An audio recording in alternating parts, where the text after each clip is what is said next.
আসসালামু আলাইকুম। রোজ রোজ বাচ্চার টিফিনে নতুন কি বানাবেন ভাবছেন? তাহলে আজকের রেসিপিটি অবশ্যই দেখুন।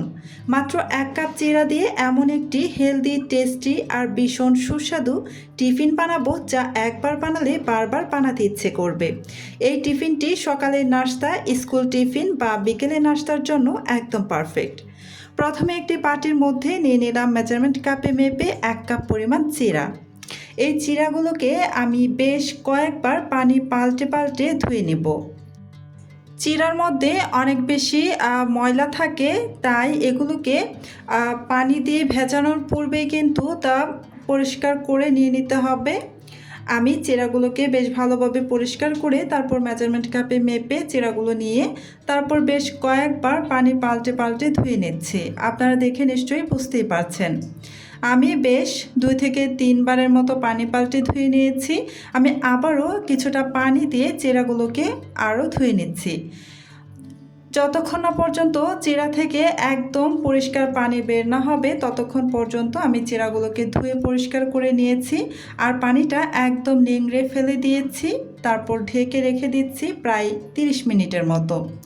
30 মিনিট পর ঢাকাটা সরিয়ে এই যে আপনাদের দেখিয়ে দিচ্ছি, দেখুন চিড়াটা কত সুন্দরভাবে ফুলে আর নরম হয়ে গিয়েছে। এই চিড়াটাকে এবার হাত দিয়ে খুব ভালোভাবে চটকে নিচ্ছি। হাত দিয়ে ভালো করে চিড়াটাকে চটকে নিলে এটা বেশ একটা খামিরের মতো তৈরি হবে, তাই বেশ ভালো করে চটকে নিতে হবে।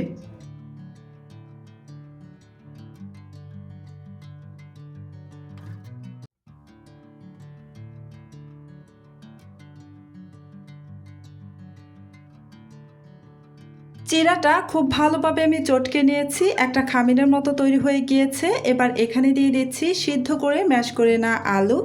এখানে মিডিয়াম সাইজের 2টি আলু সিদ্ধ করে তারপর খুব ভালোভাবে খোসা ছাড়িয়ে ম্যাশ করে নিয়েছিলাম। দিয়ে দিলাম 2 টেবিল চামচ পরিমাণ সুজি, 1টি ডিম ভেঙে দিয়ে দিয়েছি। এবার দিয়ে দিচ্ছি 1 চা চামচ পরিমাণ আদা কুচি, একদম মিহি কুচি করে দিয়েছি। 1টি বেশ বড় সাইজের পেঁয়াজ কুচি দিয়ে দিলাম। দিয়ে দিচ্ছি স্বাদ অনুসারে কাঁচামরিচ কুচি। ঝালটা আপনারা আপনাদের নিজেদের ইচ্ছে অনুযায়ী দিবেন। দিয়ে দিলাম বেশ খানিকটা ধনিয়া পাতা কুচি, এটাও আপনারা আপনাদের ইচ্ছে অনুযায়ী বাড়িয়ে কমিয়ে দিতে পারেন। ধনিয়া পাতা কুচিটা একটু বাড়িয়ে দিলে খেতে ভালো লাগে। ভাজা জিরার গুঁড়া দিয়ে দিলাম 1/2 চা চামচ আর 1 চা চামচ পরিমাণ মরিচের গুঁড়া আর 1 চা চামচের 3 ভাগের 1 ভাগ পরিমাণ গোলমরিচের গুঁড়া, স্বাদ অনুসারে লবণ, 2 টেবিল চামচ পরিমাণ চাউলের গুঁড়া দিয়ে দিলাম। এবার হাতের সাহায্যে খুব ভালোভাবে সমস্ত কিছু একসাথে মেখে নিচ্ছি। খুব ভালোভাবে মেখে নিতে হবে যেন সমস্ত কিছু একসাথে খুব ভালোভাবে মিশে যায়। তো এই পর্যন্ত যারা যারা আমার ভিডিওটা দেখতেছেন প্লিজ আমার ভিডিওতে একটা লাইক দিয়ে দিবেন। আর আমার চ্যানেলটি যদি আগে থেকেই সাবস্ক্রাইব করে দেওয়া না থাকে প্লিজ আমার চ্যানেলটি সাবস্ক্রাইব করে পাশে থাকা বেল আইকনটি অন করে রাখবেন। এতে করে যখন আমি নতুন নতুন রেসিপির ভিডিও আপলোড করব তখন সাথে সাথে আপনার ওখানে নোটিফিকেশন পৌঁছে যাবে।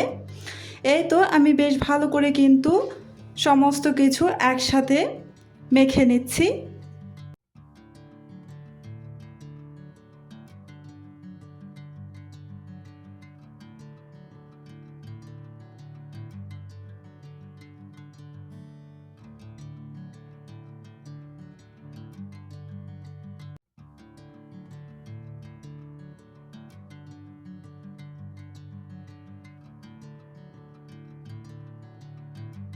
খুব ভালো করে মেখে নেওয়া হয়ে গিয়েছে। এবার হাতটাকে ভালো করে ধুয়ে নিচ্ছি। হাতটাকে ভালো করে ধুয়ে নিয়ে এই যে আমি আপনাদের এখন নাস্তার শেপটা দিয়ে দেখিয়ে দিব। আমি এই নাস্তাগুলোকে চ্যাপ্টা করে তৈরি করে নিচ্ছি চপের আকারে। এভাবে যদি তৈরি করেন এই নাস্তাগুলো ভাজতে কিন্তু একদমই তেল কম লাগবে, অল্প তেলেই ভেজে নিতে পারবেন খুব সুন্দরভাবে। তবে আপনারা চাইলে এগুলোকে একদম ছোট ছোট বলের আকারেও কিন্তু বানিয়ে নিতে পারেন, গোল গোল বলের মতো করে বানিয়ে নিতে পারেন। তবে সেক্ষেত্রে যদি বলের মতো বানান তাহলে ডুবো তেলে ভেজে নিতে হবে। আর আপনারা আরও একটি শেপে বানাতে পারেন, সেটা হচ্ছে চিকন লম্বা করে রোলের আকারেও কিন্তু বানিয়ে নিতে পারেন। সেক্ষেত্রেও কিন্তু ডুবো তেলে ভেজে নিতে হবে। তো আমি ডুবো তেলে ভাজবো না, অল্প তেলে ভেজে নেব, তাই এভাবে চপের আকারে বানিয়ে নিচ্ছি। এভাবেই আমার কাছে বেশি ভালো লাগে। আপনারা আপনাদের ইচ্ছে অনুযায়ী কিন্তু বানিয়ে নিতে পারেন যে কোনো শেপে। তো এই যে আমি সবগুলো নাস্তায় কিন্তু সেম প্রসেসেই বানিয়ে নিব। সবগুলো নাস্তায় বানিয়ে নিয়ে আমি চলে এসেছি চুলায় ভাজার জন্য। চুলায় একটা প্যান বসিয়ে প্যানের মধ্যে পর্যাপ্ত পরিমাণে সয়াবিন তেল দিয়ে দিয়েছি। তেলটা গরম হয়ে এসেছে। এবার এখানে বেশ কিছু চিড়ার নাস্তা দিয়ে দিচ্ছি। যতগুলো এই প্যানের মধ্যে জায়গা ধরবে আমি ঠিক ততগুলোই এখানে দিয়ে দিব।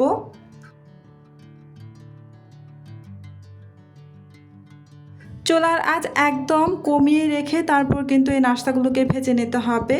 এক পাশে কিন্তু একটু কালার চলে এসেছে, কিছুক্ষণ পরে আমি উল্টে দিচ্ছি। এভাবেই উল্টে পাল্টে কিন্তু নাস্তাগুলো খুব সুন্দরভাবে ভেজে নেব, খুব সুন্দর একটা কালার আসা পর্যন্ত।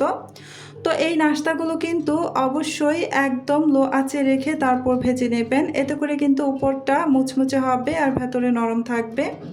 তো আমি উল্টে পাল্টে নাস্তাগুলোকে ভেজে নিয়েছি। নাস্তাগুলোকে এবার তেল থেকে উঠিয়ে নিচ্ছি।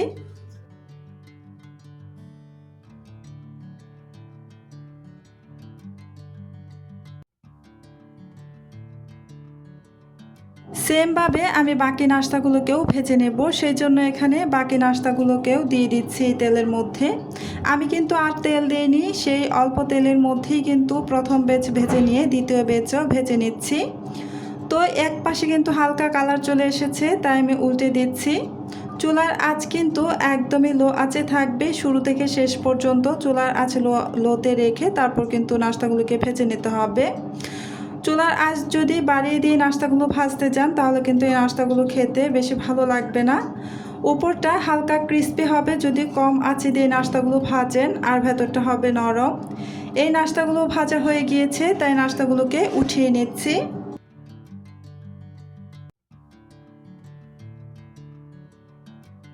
এই ছিল আজকের সহজ, হেলদি আর দারুণ মজার চিড়ার টিফিন রেসিপি। যদি ভিডিওটি ভালো লেগে থাকে তাহলে একটি লাইক দিয়ে আপনার মতামত কমেন্টে জানাতে ভুলবেন না।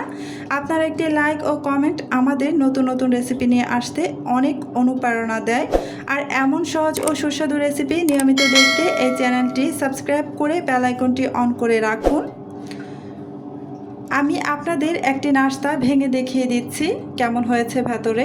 এই যে দেখুন, এই নাস্তাগুলো উপরে একদম খুব সুন্দর মুচমুচে হয়েছে আর ভেতরে নরম। এই নাস্তাগুলো আপনারা বাচ্চাদের টিফিনে অথবা সকাল বিকেলের নাস্তায়ও খেতে পারেন। টমেটো সস বা যে কোনো চাটনির সাথে খেতে দারুণ লাগে। আজ তাহলে এখানে শেষ করছি। আল্লাহ হাফেজ।